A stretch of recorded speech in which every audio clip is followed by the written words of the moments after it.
La cultura olmeca fue la civilización que se desarrolló durante el periodo preclásico en Mesoamérica. Aunque se han encontrado vestigios de su presencia en amplias zonas de Mesoamérica, se considera que el área nuclear olmeca abarca la parte suroeste del estado de Veracruz hasta el oeste de Tabasco. La economía de los olmecas estaba basada en los productos agrícolas, con los que comerciaban, tanto entre ellos como en otros pueblos vecinos, sobre todo con los pueblos nómadas o con pueblos tan alejados geográficamente de ellos como pueden ser pueblos del país de Guatemala o de México Central. Principalmente fue el cultivo de maíz, además de frijol, calabaza, cacao, etc. Además de que estos formaban parte de su dieta, y se incluían la carne de pescado, tortugas, venados y perros domesticados. El comercio se basó en lugares apartados como Guerrero, el Valle de México, Oaxaca y la zona maya. Los olmecas llevaban y traían diferentes mercancías para intercambiar con los demás grupos mesoamericanos, entre ellos el hule de Tabasco y Veracruz. Una de las leyendas más conocidas de la cultura olmeca es la leyenda del jaguar. Cuando Dios creaba al hombre a partir del lodo, el jaguar curioso observaba.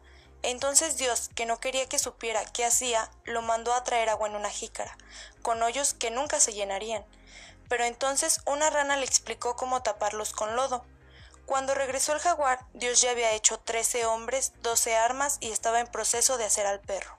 El jaguar exclamó: «Este animal se ve delicioso».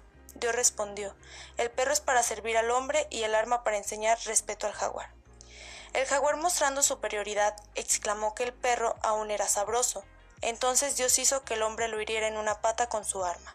Aún así, el jaguar, después de que el hombre lo curó, decía que el perro se veía delicioso. Entonces el hombre mandó al perro a corretear al jaguar, quien se subió a un árbol para escapar. Pero el hombre lo hirió nuevamente. Así fue como el jaguar aprendió a respetar y dejar en paz al hombre. Organización política. La Olmeca era una sociedad teocrática, su jefe supremo era también sacerdote. La religión era la base de la organización administrativa y regía todo el entorno geográfico y social. Estaban organizados en tribus en las que vivían varias familias dirigidas por un solo jefe llamado Chichimec. Organización social. La sociedad olmeca estaba claramente estratificada, con una minoría que disponía de diversos privilegios sociales y manejaba la política.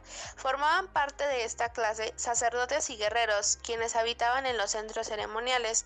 El resto eran campesinos que vivían en aldeas y se encargaban del cultivo de la tierra o de la construcción de los centros ceremoniales. Las mujeres se dedicaban al hilado, la confección de utensilios de barro y el cuidado de los niños.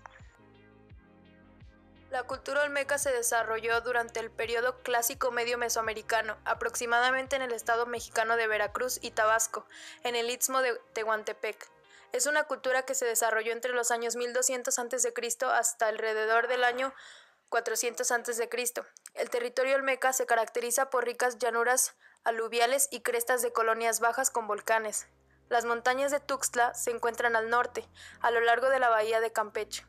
Y fue ahí que los olmecas construyeron templos complejos. La civilización olmeca se constituyó principalmente alrededor de 3 centros ceremoniales: San Lorenzo de Tenochtitlán, La Venta y Tres Zapotes, pero también se realizaban actos ceremoniales en Laguna de los Cerros y La Mojarra. Dato curioso sobre los olmecas. El juego de pelota. Se cree que la cultura olmeca fue el creador del juego de pelota, que consiste en meter una pelota de hule por un arco pequeño con la cadera y en una cancha especialmente construida para los dos equipos. Lo más notable del juego era que el equipo ganador era ofrecido a los dioses.